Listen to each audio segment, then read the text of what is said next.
નજરે પડી રહ્યા છે।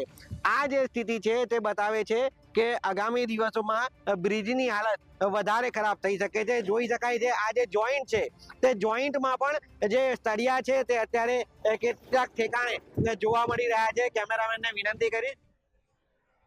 નમસ્કાર।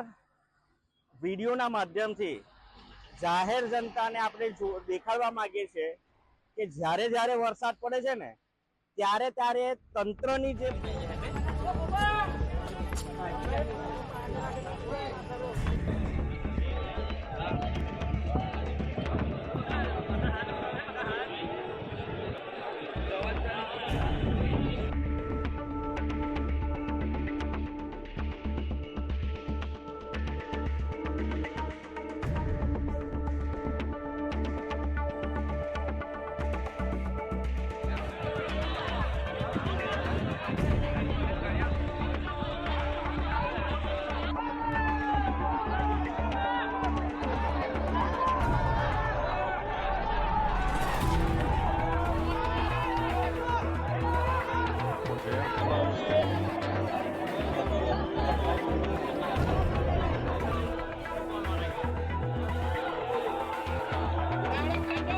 આ જે સ્થિતિ છે તે બતાવે છે કે આગામી દિવસોમાં ખરાબ થઈ શકે છે। જોઈ શકાય છે આ જે જોઈન્ટ છે તે જોઈન્ટમાં પણ જે સળિયા છે તે અત્યારે